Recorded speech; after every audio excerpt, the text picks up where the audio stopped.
Hey, what's going on, guys? So after I redid my water cooling loop, I thought it'd be a good idea to double check my overclock stability and at the same time make a video on how to overclock your CPU.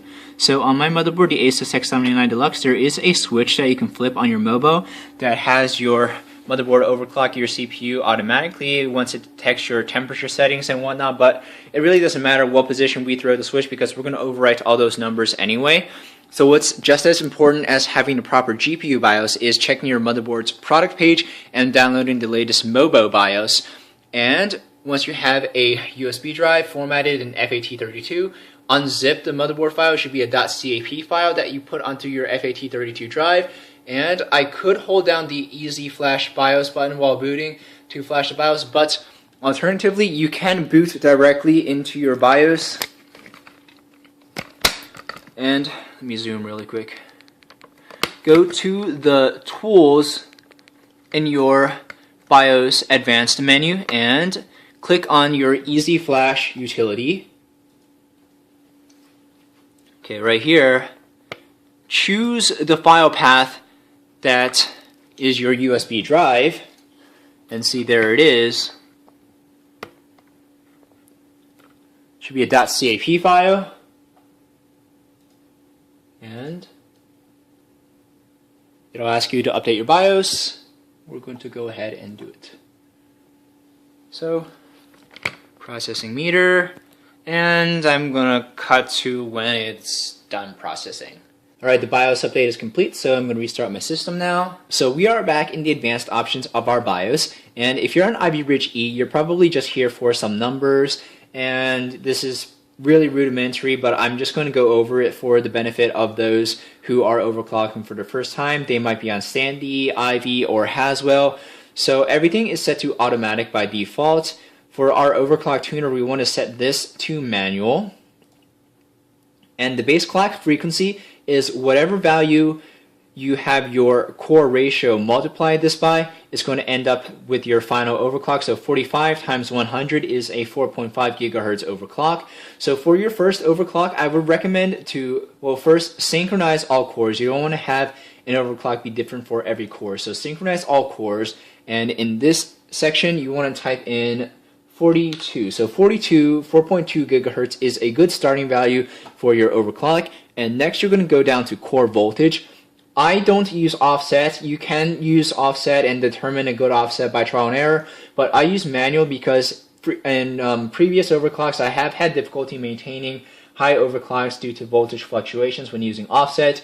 So a good starting voltage, if you're on Ivy, Sandy, or Haswell, is, let's say, 1.22 for the 4.2 gigahertz overclock, but for IVE, you require a lot more voltage for the same overclocks. So for me, what I have found to work is 4.5 gigahertz and 1.44 volts. And for VCCSA voltage, I just leave this at automatic. And now we're going to go over to our RAM.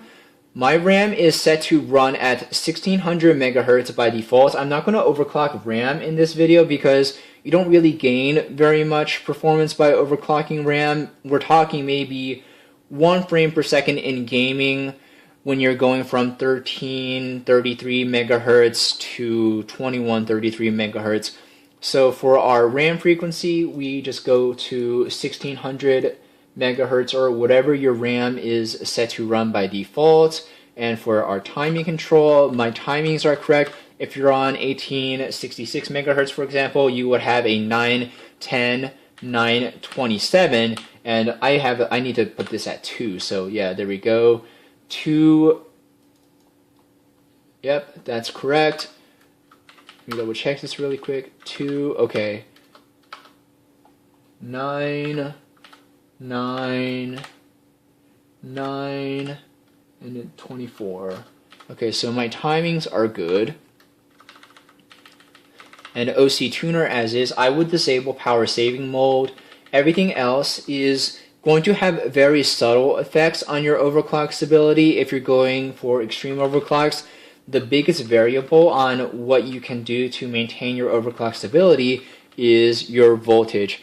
For Ivy Bridge E, I wouldn't go above 1.55 volts because 1.35 is the starting value, so I am within a safe voltage level. If you're on Ivy, Sandy, or Haswell, I would stay under 1.35 volts. So from here, it's just a matter of trial and error. For whatever overclocking utility you use, whether it's Prime 95 or Intel burn test, you want to double check, like let it run for 5 minutes at the overclock ratio that you set, and from there you can go back to your BIOS and go up by 1 gigahertz. So remember I said you should start at 4.2 gigahertz, so go to 4.3 gigahertz and see whether you can maintain that for 5 minutes using the same voltage.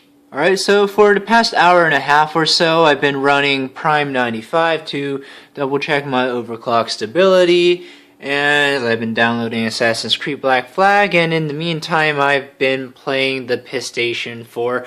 Now remember in elementary school when your teachers would tell you that if you didn't have anything nice to say, don't say anything at all. I kind of feel that way about the PlayStation 4, because if I start talking about it, I don't think I'm going to stop ranting. Because Killzone, I mean, it was pretty well publicized that the single player was only going to be 30 frames per second, but I just didn't know that they were going to put in so much motion blur. Somebody went crazy with the depth of field and motion blur slider, and those are two options that I usually turn off when I play PC games. And the multiplayer, they advertise it as being 60 frames per second. No, it starts at 60 frames per second. It drops to 45 frames per second during combat. And it's, I don't know. I mean, I kind of feel if you have $400 to spend on entertainment, that you deserve to be able to play at 1080p and 60 frames per second instead of being fed that, like, being fed the information from Sony or Microsoft that 30 frames per second is okay to play shooters at. No, it's not okay. So I just cut out a lot more of my rant because this is not a PlayStation 4 bash video, this is an overclocking video. So there are two utilities that I recommend to use to double check your overclock stability and make sure that you don't blue screen while doing your overclock. The first is Prime 95 and the second is Intel burn test. So I'll link both of those in the description. And these two tools are RealTemp and CPUZ. CPUZ kind of gives you all the information you could ever want to know about what your CPU is doing, and RealTemp obviously monitors your clock speed and your temperature. So I'll link these tools in the description as well.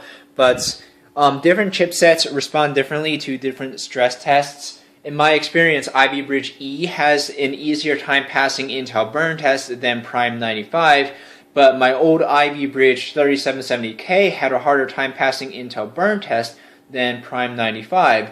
So with Intel burn test, I recommend doing a test about 8 gigs of RAM. Use the 8 gigs of RAM setting and put it on. What am I saying? Yeah, just do a custom setting, not one of the presets. Test 8 gigs of RAM, and this will take you about 45 minutes to double check your stability with Intel burn test. And on top of that, do Prime 95 for about 5 to 8 hours. Linus says 24. I think that's a little bit of overkill, especially just for gaming, not necessarily like workstation oriented computing. So for gaming, I think you should be fine with 5 to 8 hours of Prime 95, and just double check that the CPU doesn't make any calculation errors. And if you don't blue screen, you should be okay with the voltages that you select for your GPU clock speed. Now for Sandy Bridge, Ivy Bridge, and Haswell, I recommend that you stay under 1.35 volts at any given time.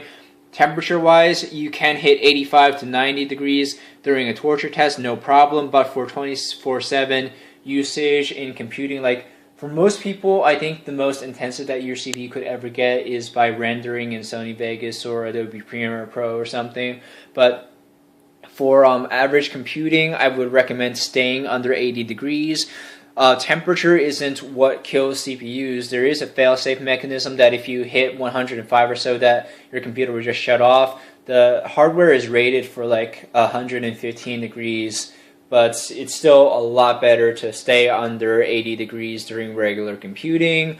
Voltage wise for Ivy Bridge E, I would stay under 1.55 volts. 1.35 is the starting volts. So it just takes a little bit of trial and error in determining what voltage works for what clock speed. Remember earlier I recommended that you start at 4.2 gigahertz. If you're, for anybody, start at 4.2 gigahertz and 1.22 volts for Ivy Bridge, Sandy, or Haswell, but 1.35 for Ivy Bridge E, and just raise the core clock multiplier. See if you can run Prime 95 for 5 minutes without crashing, and if you crash, then raise some of the voltage a little bit by like increments of how many? Like 10 millivolts. So like 1.23 millivolts. If that overclock works, then that's fine. Raise the multiplier of the clock speed again.